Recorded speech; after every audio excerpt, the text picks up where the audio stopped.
नमस्कार, आप देख रहे हैं एनडीटीवी दुनिया। मैं हूं नगमा और आज हमारी लीड स्टोरी है रूस और यूक्रेन की। रूस और यूक्रेन के बीच छिड़ा युद्ध कब रुकेगा, इसे लेकर जो माहौल बन रहा है उसमें सवाल पूछा जा रहा है कि क्या डोनाल्ड ट्रंप जंग को रोक पाने में कामयाब होंगे और क्या अब वो इसके करीब पहुंच रहे हैं।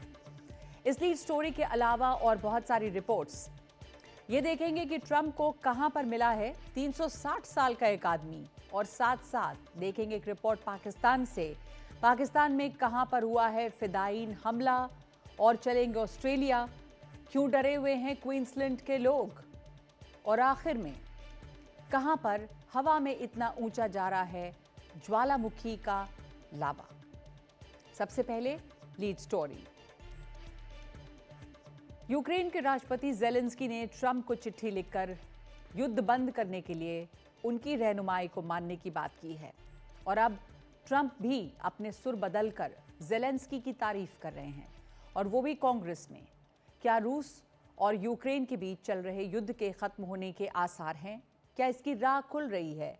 ट्रंप और ज़ेलेंस्की के बीच जो खटास है वो घट रही है और जंग थमने की आस बढ़ी है? देखिए ये रिपोर्ट।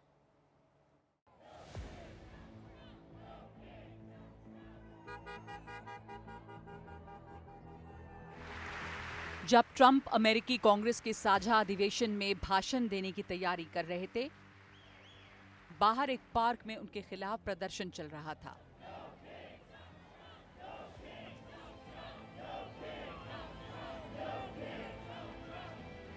यूक्रेन के समर्थन में भी एक समूह वहां पर मौजूद था।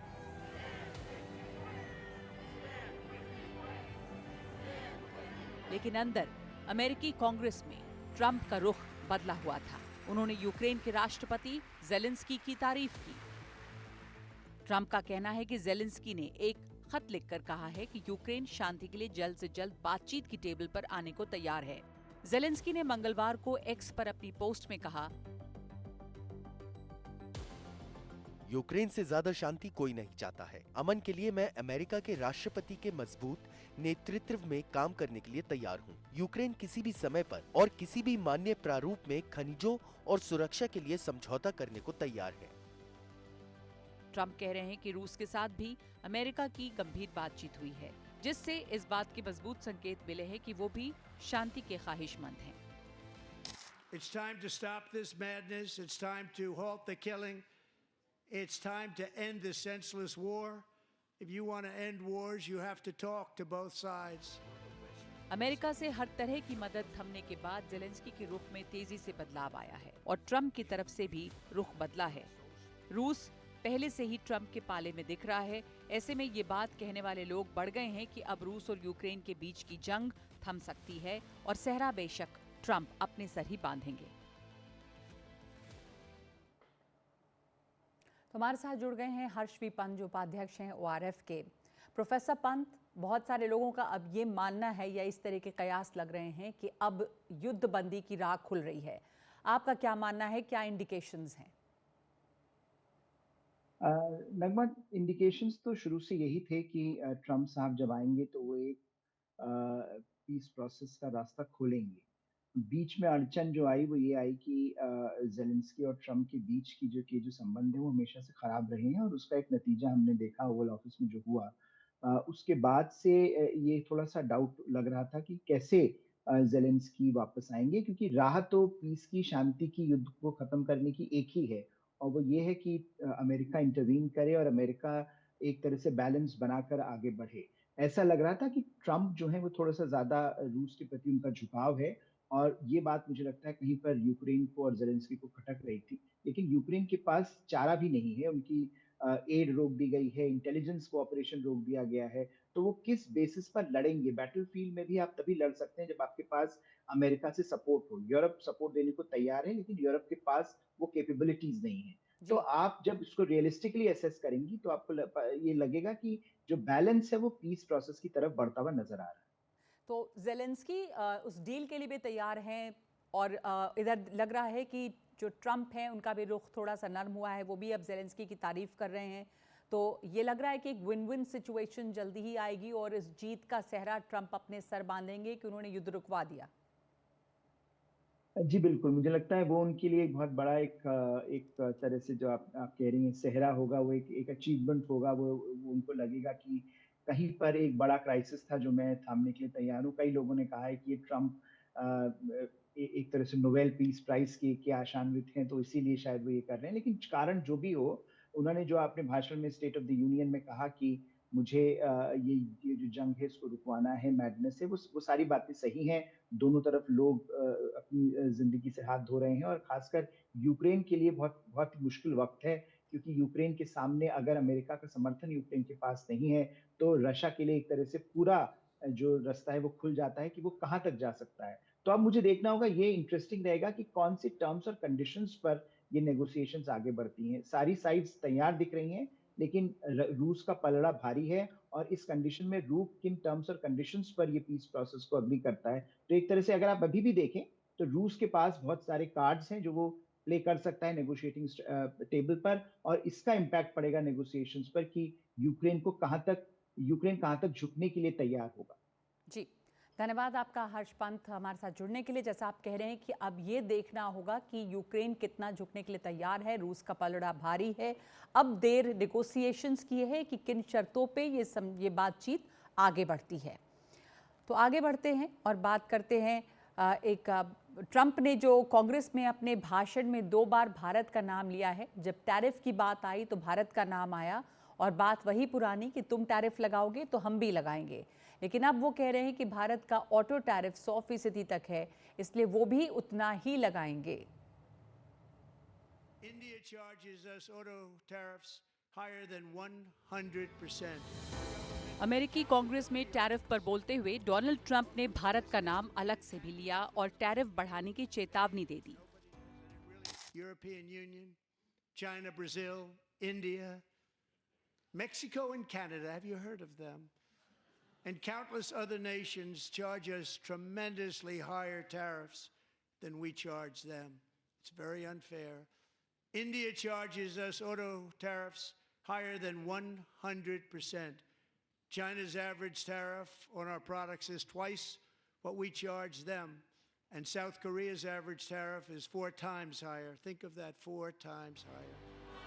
ट्रंप ने रेसिप्रोकल टैरिफ लगाने के लिए 2 अप्रैल का ही दिन क्यों चुना? इसका जवाब भी उन्होंने खुद ही दिया और कहा कि वो इसे 1 अप्रैल से लागू करके अप्रैल फूल डे का आरोप नहीं चाहते थे।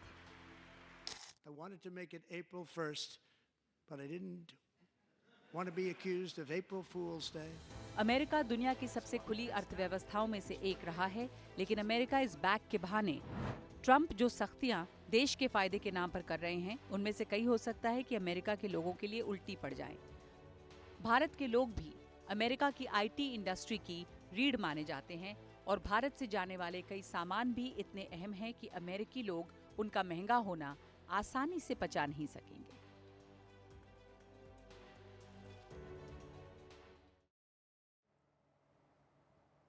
तकरीबन रोज ही सामने आ रहे हैं अमेरिकी राष्ट्रपति डोनाल्ड ट्रंप के फैसलों के बीच दुनिया भर में ट्रेड वॉर का आगाज हो रहा है। ट्रंप ने मेक्सिको, कनाडा के साथ साथ भारत और चीन पर भी रेसिप्रोकल टैरिफ की बात कही, लेकिन चीन ने अब इसका माकूल जवाब दिया है और धमकी दे डाली है कि अगर युद्ध के लिए अमेरिका तैयार है तो चीन भी तैयार है।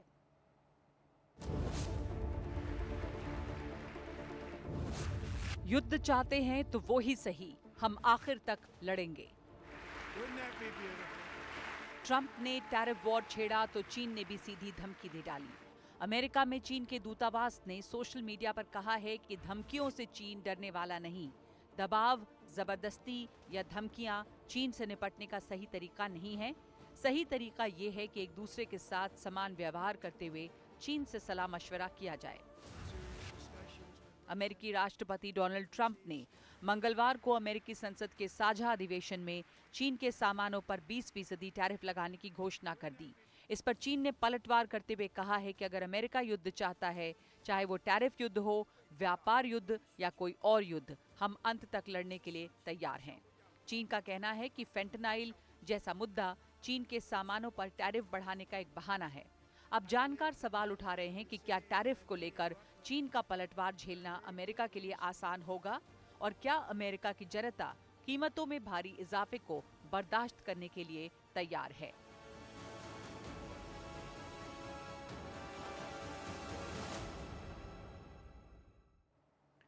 और अमेरिकी संसद के संयुक्त अधिवेशन में राष्ट्रपति डोनाल्ड ट्रंप ने यह आरोप लगाया है कि बुजुर्ग नागरिकों की सामाजिक सुरक्षा योजना में बड़ा फर्जीवाड़ा पकड़ा गया है।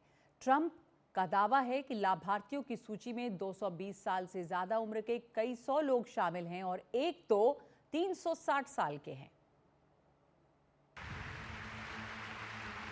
डोनाल्ड ट्रंप ने अमेरिका के बुजुर्ग नागरिकों की मदद के लिए चल रही सामाजिक सुरक्षा योजना पर भी सवाल उठा दिए हैं। उनका कहना था कि इस वक्त डेटाबेस में 1,30,000 ऐसे अमेरिकी नागरिक हैं जिनकी उम्र 160 साल से ज्यादा हो चुकी है।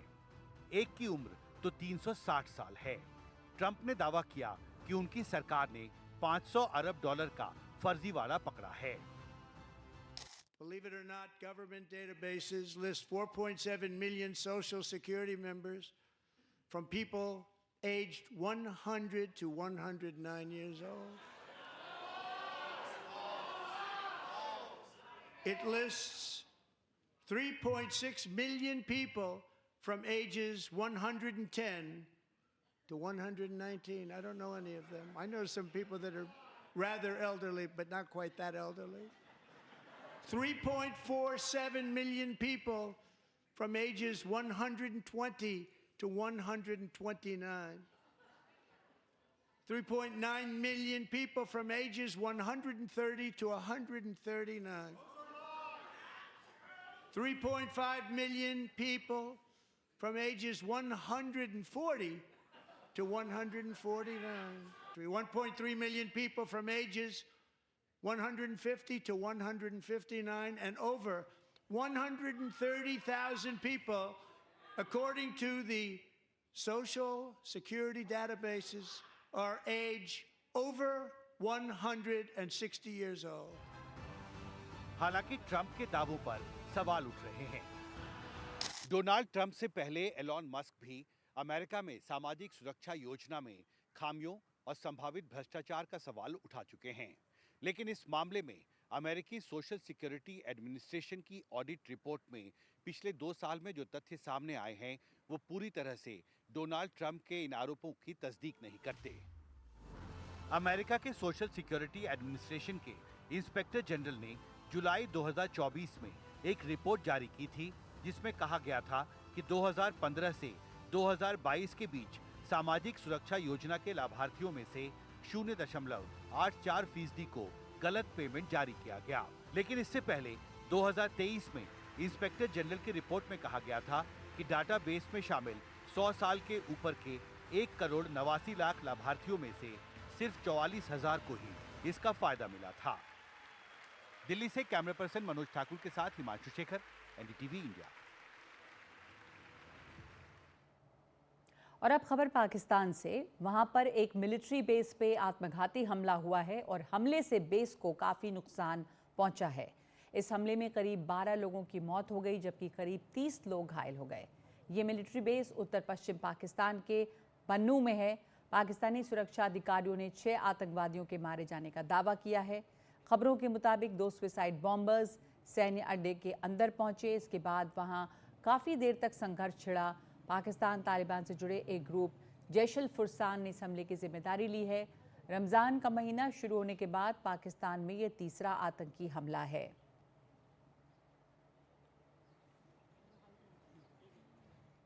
और अब दुनिया के कई इलाकों में चल रही जंग की खबरें देखते हैं वॉर जोन से।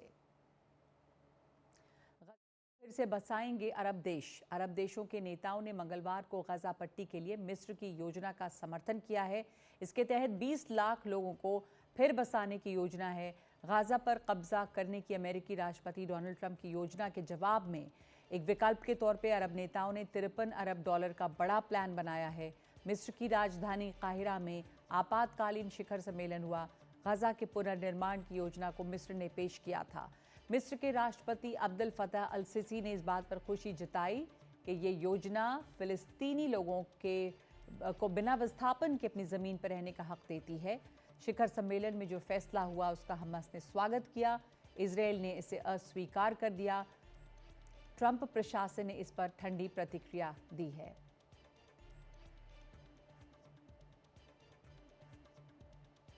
और रूस ने यह दावा किया है कि उसने यूक्रेन के कुछ सैन्य अड्डों पर अटैक किया है।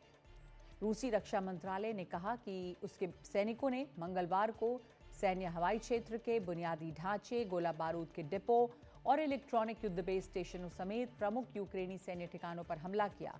इसके अलावा रूसी वायुसेना ने करीब 100 ड्रोन को भी नष्ट किया है। मंत्रालय ने यह भी दावा किया है कि रूसी सेना कुर्स्क क्षेत्र में यूक्रेन के ठिकानों को निशाना बनाना जारी रखे हुए है। वहीं यूक्रेन ने दावा किया है कि उसने रूस के कुछ ड्रोन्स गिराने का दावा किया है।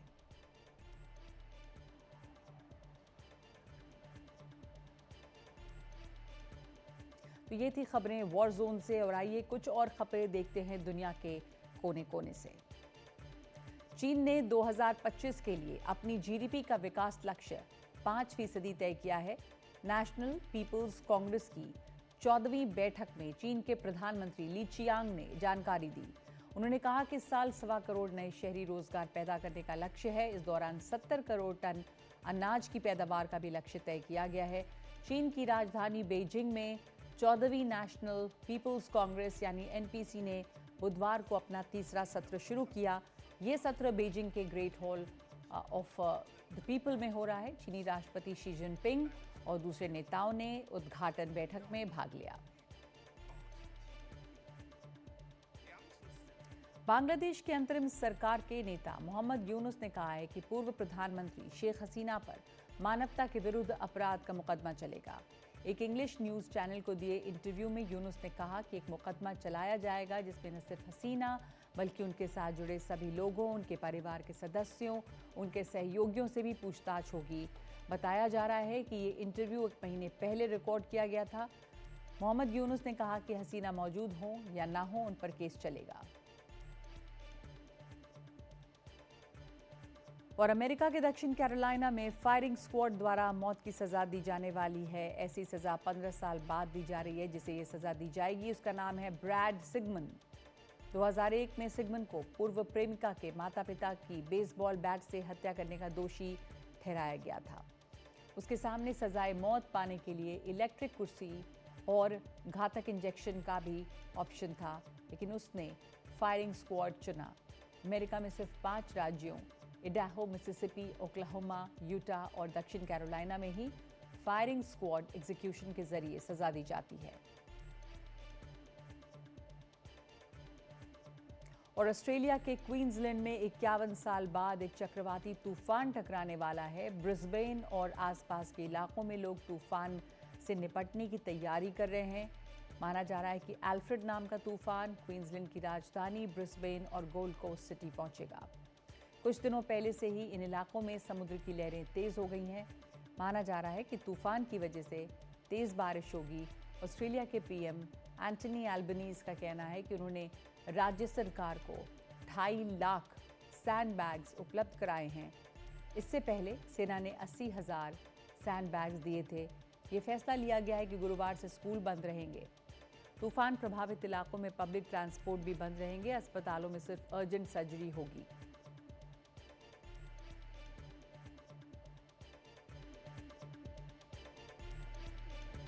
और आइए अब देखते हैं आज का वीडियो।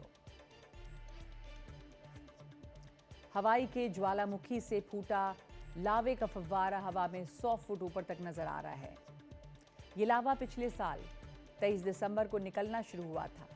ज्वालामुखी दुनिया के सबसे सक्रिय ज्वालामुखियों में से एक है।